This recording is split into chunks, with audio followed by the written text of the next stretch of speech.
ඔයා කැමති ඕනම රසක් දාලා මෙන්න මේ විදිහේ රස පුඩිමක් හදන විදිහ අද මම කියලා දෙනවා. තනිකරම ස්වාභාවික දේවල් වලින් තමයි අද මම මේ පුඩින් එක හදන්නේ. මම මෙහෙමයි හැදුවේ. මම මෙතන දොඩම් ගෙඩි දෙකක යුෂ අරගෙන තියෙනවා. ඔයාට කැමති පළතුරු වර්ගයක යුෂ ගන්න පුළුවන්. මෙතන දොඩම් යුෂ අඬු කෝප්පා එකකට චුට්ටක් අඩුවෙන් තියෙන්නේ. දැන් මම පෑන් එකක් අරගෙන ඒකට දොඩම් යුෂ තියෙන ප්‍රමාණයටම සීනි දා ගන්නවා. ඒ වගේම දොඩම් යුෂ ටිකත් ඒකටම දා ගන්නවා. දැන් ඉතින් මේ ටික ලිපේ තියලා අඩු කින්දරේ සීනි ටික දිය වෙනකන් හොඳට කලවම් කරගන්න. සීනි ටික දිය වුණායින් පස්සේ මම මේක ලිපේ නයින් කරගන්නවා. ඊට පස්සේ මේ ටික වෙන බෝල් එකකට මාළු කරගන්නවා. දැන් ඒ පෑන් එකම ආයෙත් අරගෙන ඒකටම වතුර අඬු කෝප්පා එකක් දාගන්නවා. වතුර වෙනුවට මේකට කිරි දැම්මොත් තවත් රස වැඩි. ඊට පස්සේ ඒකට කෝන් පිටි පුරෝපු මේස හැඳි 3ක් දාගන්නවා. දැන් කෝන් පිටි ටික දිය වෙනකම් හොඳට කලවම් කරගන්න.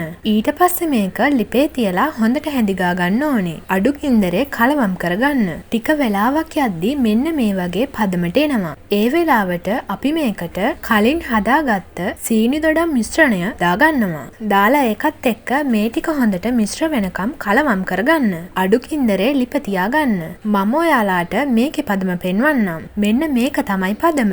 මේ මිශ්‍රණය කැඩි කැඩි හැලෙන්න ඕනි. තව විනාඩියක් වගේ ලිපේ තියාගත්තත් ප්‍රශ්නයක් නැහැ. මෙන්න මේ වෙලාවට මම මේක ලිපෙන් අයින් කරගන්නවා.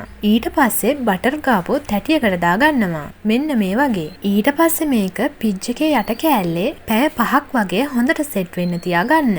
ඔන්න මේ තියෙන්නේ පැය 5කට පස්සේ. දැන් අපිට මේක මේ වගේ ලේසියෙන්ම ගලව ගන්න පුළුවන්. ඉතින් රසකාරක වර්ණක මේ කිසිම දෙයක් අපි මේකට දැම්මේ නැහැ. ඒ වගේම ඔයාලාට මේක කැමති රසකට කැමති පළතුරු යුෂකින් ඔයාලාට හදාගන්න පුළුවන්. අලිගැට peer අනෝද වගේ පළතුරු ගන්න එපා.